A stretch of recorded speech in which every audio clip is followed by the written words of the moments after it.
रामायण के सुंदर कांड में हनुमान जी के साहस और देवधीन कर्म का वर्णन किया गया है। हनुमान जी की भेंट राम जी से उनके वनवास के समय तब हुई जब राम जी अपने भ्राता लक्ष्मण के साथ अपनी पत्नी सीता की खोज कर रहे थे। सीता माता को लंकापति रावण छल से हरण करके ले गया था। सीता जी को खोजते हुए दोनों भ्राता ऋषि मुख पर्वत के समीप पहुंच गए, जहां सुग्रीव अपने अनुयायियों के साथ अपने ज्येष्ठ भ्राता बाली से छिपकर रहते थे। वानर राज वाली ने अपनी छोटे भ्राता सुग्रीव को एक गंभीर मिथ्याबोध के चलते अपने साम्राज्य से बाहर निकाल दिया था और वो किसी भी तरह से सुग्रीव के तर्क को सुनने के लिए तैयार नहीं था। साथ ही वाली ने सुग्रीव की पत्नी को भी अपने पास बलपूर्वक रखा हुआ था और राम और लक्ष्मण को आता देख सुग्रीव ने हनुमान को उनका परिचय जानने के लिए भेजा। हनुमान एक ब्राह्मण के वेश में उनके समीप गए। हनुमान के मुख से प्रथम शब्द सुनते ही श्री राम ने लक्ष्मण से कहा कि कोई भी बिना वेद पुराण को जाने ऐसा नहीं बोल सकता जैसा इस ब्राह्मण ने बोला है। राम जी को उस ब्राह्मण के मुख, नेत्र, माथा, भौं या अन्य किसी भी शारीरिक संरचना से कुछ भी मिथ्या प्रतीत नहीं हुआ। राम जी ने लक्ष्मण से कहा कि इस ब्राह्मण को मंत्र मुग्ध उच्चारण को सुन के तो शत्रु भी अस्त्र त्याग देगा। उन्होंने ब्राह्मण की ओर प्रसन्नता करते हुए कहा कि वो नरेश राजा निसंकोच ही सफल होगा, जिसके पास ऐसा गुप्तचर होगा। श्री राम के मुख से इन बातों को सुनकर हनुमान जी ने अपना वास्तविक रूप धारण किया और श्री राम के चरणों में नतमस्तक हो गए। श्री राम ने उन्हें उठाकर अपने हृदय से लगा लिया।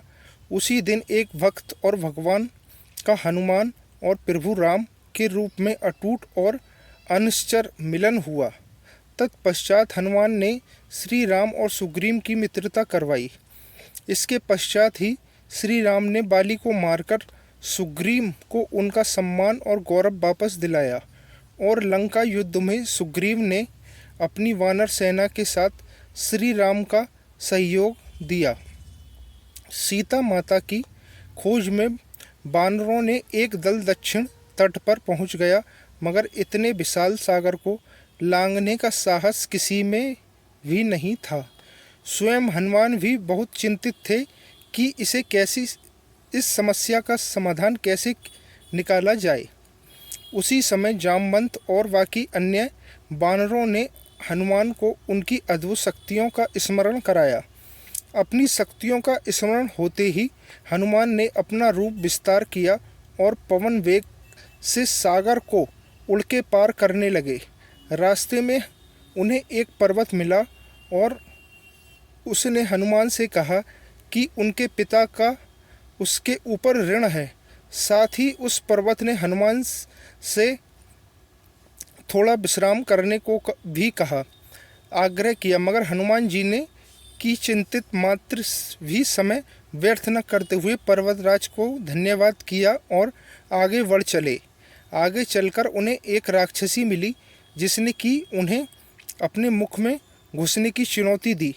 परिणाम स्वरूप हनुमान जी ने उस राक्षसी की चुनौती को स्वीकार किया और बड़ी ही चतुराई से अति अली रूप धारण करके राक्षसी के मुख में प्रवेश करके बाहर आ गए। अतः मैं उस राक्षसी ने संकोचपूर्ण यह स्वीकार किया कि वो उनकी बुद्धिमत्ता को परीक्षा ले रही थी।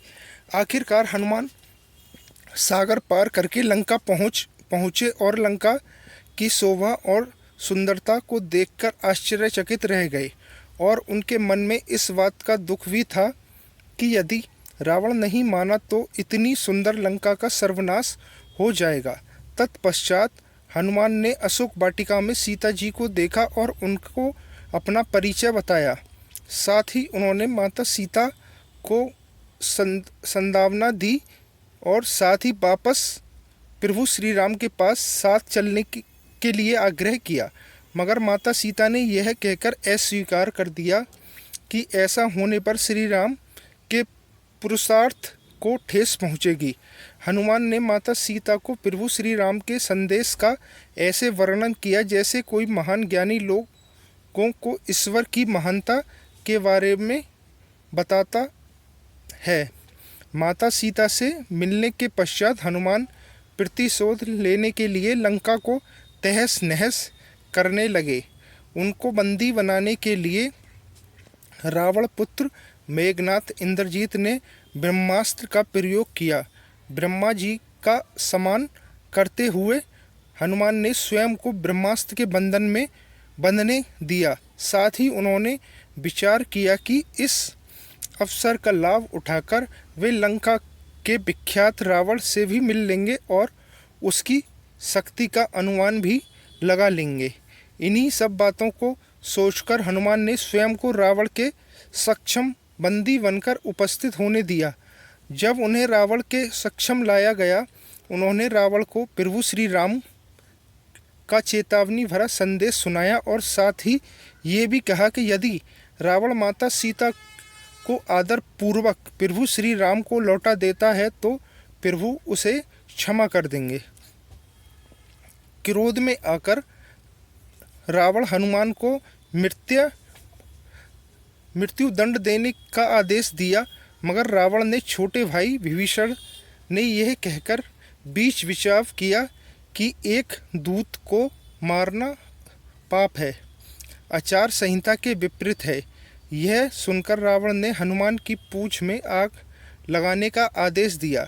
जब रावण के सैनिक हनुमान की पूंछ में कपड़ा लपेट रहे थे, तब हनुमान ने अपनी पूंछ को खूब लंबा कर लिया और सैनिकों को कुछ समय तक परेशान करने के पश्चात पूंछ में आग लगाने का अवसर दे दिया। पूंछ में आग लगते ही हनुमान ने बंधन मुक्त होके लंका को जलाना शुरू कर दिया और अंत में पूंछ में लगी आग को भी समुद्र में बुझाकर वापस प्रभु श्री राम के पास आ गए। लंका युद्ध में जब लक्ष्मण मूर्छित हो गए थे, तब हनुमान जी को द्रोणागिरी पर्वत पर उस संजीवनी बूटी लाने को भेजा गया था, मगर वो बूटी को भली भांति पहचान नहीं पाए और पुनः अपने पराक्रम का परिचय देते हुए वह पूरा द्रोणागिरी पर्वत ही रणभूमि में उठा लाए और परिणाम स्वरूप लक्ष्मण के प्राण की रक्षा की। भावुक होकर श्री राम ने हनुमान को हृदय से लगा लिया और बोले, हनुमान, तुम मुझे भ्राता भरत की भांति ही प्रिय हो। हनुमान का पंचमुखी अवतार भी रामायण युद्ध की ही एक घटना है। अहिरावण, जो कि काले जादू का ज्ञाता था, उसने राम और लक्ष्मण को सोते समय हरण कर लिया और उन्हें विमोहित करके पाताल लोक में ले गया। उनकी खोज में हनुमान भी पाताल लोक पहुँच गए। पाताल लोक के मुख्य द्वार पर एक युवा प्राणी मकरध्वज पहरा दे रहा था, जिसका आधा शरीर मछली का था और आधा शरीर वानर का था। मकरध्वज ने के जन्म की कथा भी बहुत रोचक है। यदुपति हनुमान ब्रह्मचारी थे। मकरध्वज उनका ही पुत्र था। लंका दहन के पश्चात जब हनुमान पूंछ में लगी आग को बुझाने समुद्र में गए, तो उनके पसीने की बूंद समुद्र में गिर गई थी। उस बूंद को एक मछली ने पी लिया और वो गर्भवती हो गई। इस बात का पता तब चला जब उस मछली को अहिरावण की रसोई में लाया गया। मछली के पेट में से जीवित बच्चे उस विचित्र प्राणी को निकाला गया। अहिरावण ने उस पाल कर बड़ा किया और उसे पातालपुरी के द्वार का रक्षक बना दिया। हनुमान इन सभी बातों से अनभिज्ञ थे। यदुपति मकरध्वज को पता था कि हनुमान उसके पिता हैं, मगर वो उन्हें पहचान नहीं पाए, क्योंकि उसने पहले ही कभी उन्हें देखा नहीं था। जब हनुमान ने अपना परिचय दिया तो वो जान गए कि ये मेरे पिता हैं, मगर फिर भी उसने हनुमान के साथ युद्ध करने का निश्चय किया, क्योंकि पातालपुरी के द्वारा कि द्वार की रक्षा करना उनका प्रथम कर्तव्य था। हनुमान ने बड़ी आसानी से उसे अपने अधीन कर लिया और पातालपुरी के मुख्य द्वार पर बांध दिया। पातालपुरी में प्रवेश करने के पश्चात हनुमान ने पता लगा कि अहिरावण का वध करने के लिए उन्हें 5 दीपकों को एक साथ बुझाना पड़ेगा। अतः उन्होंने पंचमुखी श्री 12 श्री नरसिम्हा, श्री गरुण, श्री हयग्रीव और स्वयं धारण किया और एक साथ में 5 दीपकों को बुझाकर अहिरावण का अंत किया। अहिरावण का वध होने के पश्चात हनुमान ने प्रभु श्री राम के आदेश अनुसार मकरध्वज को पातालपुरी का नरेश बना दिया। युद्ध समाप्त होने के बाद श्री राम का 14 वर्ष का वनवास पूरा होने के बाद तब पता चला था, तभी श्री राम को स्मरण हुआ यदि वो वनवास समाप्त होने के साथ ही अयोध्या नहीं पहुँचे तो भरत अपने प्राण त्याग देंगे। साथ ही उनको इस बात का भी आभास हुआ कि उन्हें वहाँ वापस जाने में अंतिम दिन से थोड़ा भी विलम्ब हो जाएगा।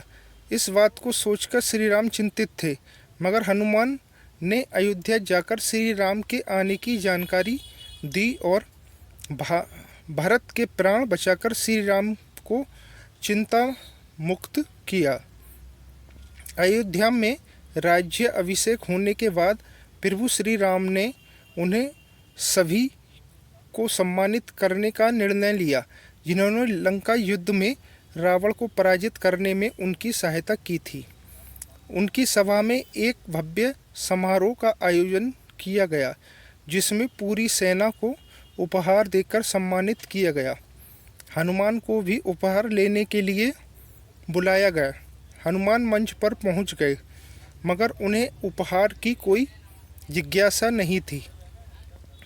हनुमान को ऊपर आता देख भावना से अभिलुप्त श्री राम ने उन्हें गले लगा लिया और कहा कि हनुमान, अपनी निर्छल सेवा और पराक्रम से जो योगदान दिया है उसके बदले में ऐसा कोई उपहार ही नहीं जो उनको दिया जा सके, मगर अनुराग स्वरूप माता सीता ने अपना एक मोतियों का हार उन्हें भेंट किया।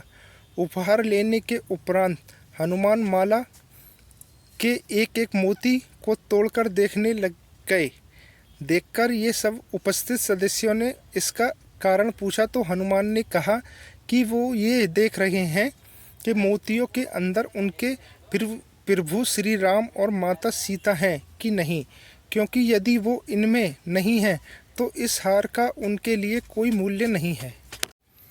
यह सुनकर कुछ लोगों ने कहा कि हनुमान के मन में प्रभु श्री राम और माता सीता के लिए उतना प्रेम नहीं है जितना कि उन्हें लगता है। इतना सुनते ही हनुमान ने अपनी छाती चीर के लोगों को दिखाई और सभी यह देखकर स्तंभबंद रह गए कि वास्तव में उनके हृदय में प्रभु श्री राम और माता सीता की छवि विद्यमान थी। दोस्तों, कहानी कैसी लगी आपको? अगर अच्छी लगी हो तो एक लाइक, एक कमेंट और एक शेयर ज़रूर करना। जय श्री राम।